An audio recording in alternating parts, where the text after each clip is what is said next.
Starting. We're talking to Ms. CWyatt-Morley3, who is the founder and executive director of a program called WOMEN and AIDS. And of course, Ms. Wyatt-Morley, before we had our first commercial break, we promised that we would give you an opportunity to talk about some other aspects. And we also know that you are the author of a book and the subject of videotapes and other things dealing with this disease. And let's have you during this segment to talk about the book and some of the impacts that you think that the book and the cassette tape and other things are having in what you're doing with this disease. Thank you, thank you. Yes, I am author of AIDS Memoir, Journal of an HIV-Positive Mother.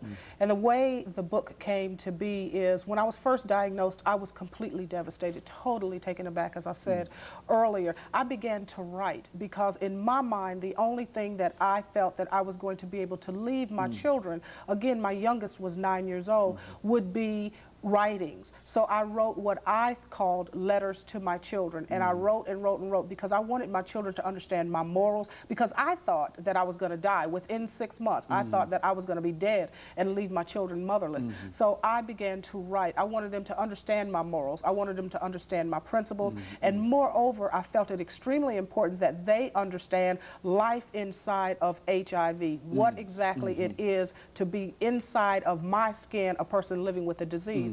Again, they were very young, and we took our time in telling them. They were not informed right away. So over the course of time, letters to my children began, you know, this large stack of papers began to grow and grow and grow. And a friend of mine, I eventually let a friend of mine read them, and she said to me, Catherine, you have to allow other people to read what is really going on in the skin of an African-American female living with this disease. And lo and behold, AIDS Memoir, Journal of an HIV-Positive Mother was created.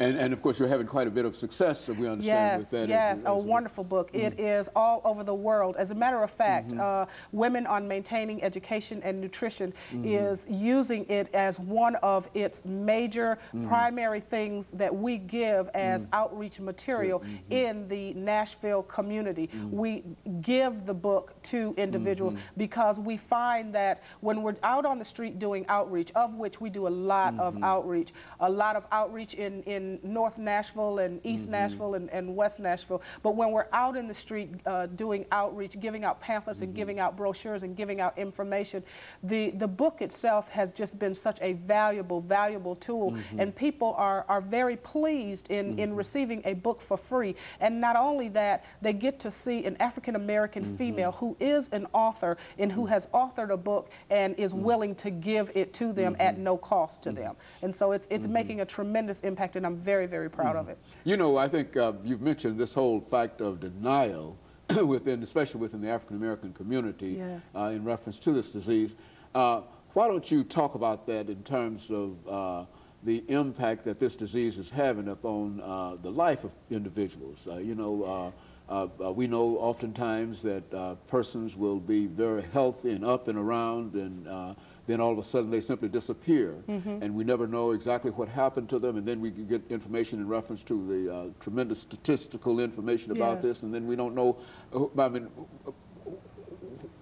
what can we do in order to reach these individuals who are simply shutting off and closing up when they find that they have this disease? Because you've got courage. We've talked to a number of other persons who had the same